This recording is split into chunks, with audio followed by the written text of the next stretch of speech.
David Nash. Today's project, I'm going to talk to you about cheese presses. We've been dealing a lot with making some cheese. You can't make a hard cheese without a cheese press.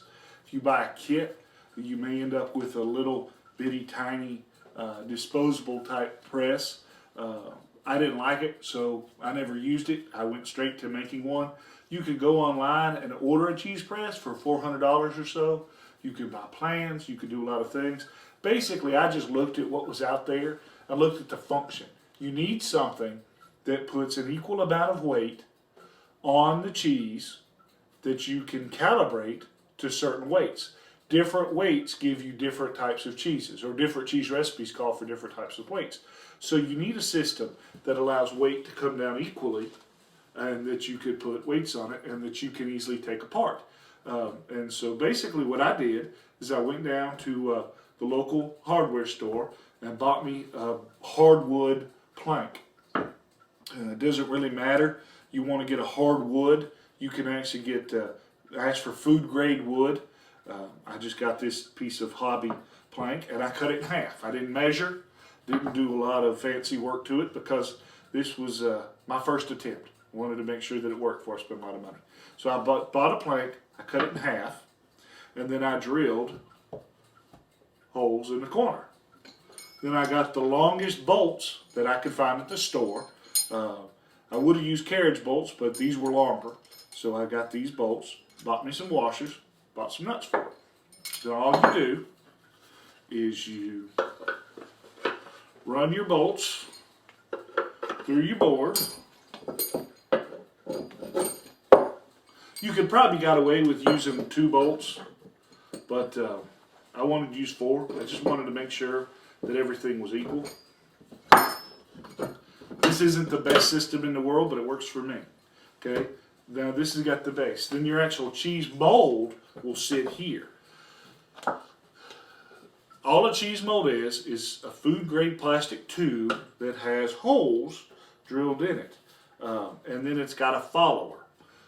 The cheesecloth wrapped curds will fit in this, and we're going to show you this, or you've already seen it in the cheese making video. But you sit it down, put the curds in there in the cheesecloth, then you put the follower on there. Okay. Now, when you first put your cheese in it, especially if you're using a 2-gallon recipe, like for the farmhouse cheddar, it's going to be very close to the top. So it's going to sit like this. Now, you can get a pie plate or something and put here that you can sit the cheese on. I bought some pie plates for that, but they had an embossed edge. Anything that you put here is going to be embossed in your cheese. So I've stuck to just using the wood. And I'll put the whole thing in a pie plate because liquid whey is going to be pressed out through these holes and through the bottom and through the top. So you don't want to just do this and sit it on your kitchen counter and let it sit, because that whey is going to come out. Well, then you put the cheese in there, you put the follower in there. Now, I got real scientific with it and got different kinds of soup cans. 2 tuna fish cans work real good, except for one tends to get stuck in there. Sweetened condensed milk can fits in good, because in the beginning, it's going to be pretty high, okay? As you've pressed the cheese, you'll need a bigger can, so you might use a soup can. So that's going to fit in there. Your can's going to fit in there.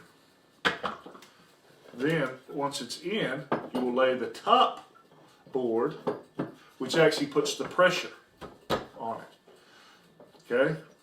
You don't have to, but I put washers on there. Can't really tell you why. It's just that's the way I always do things.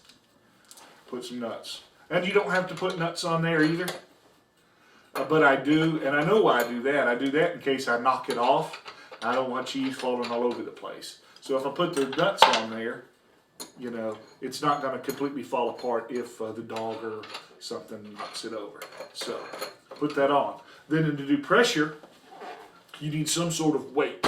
And it needs to be an adjustable weight, because depending on your cheeses is going to tell you what kind of weight. But by putting the weights that I have here, some people use bench weights. I don't have any. But you put your weight on top. Some people have put a whole bunch of soup cans on here. Whichever weight you want to use, you want to make sure it's sturdy enough where it's not going to fall, and that you can adjust it to right in the center of the cheese. If you put all your weights over here and your mold's over there, your cheese is going to not be flat. So you just set it right here just like that, and that's your homemade cheese press. I probably got, and I bought everything new, I probably got 11 or 12 bucks in the cheese press, and the mold was about 20. But I can use this mold over and over and over, even when I get a lot better press. So that's what we've got. Thank you very much.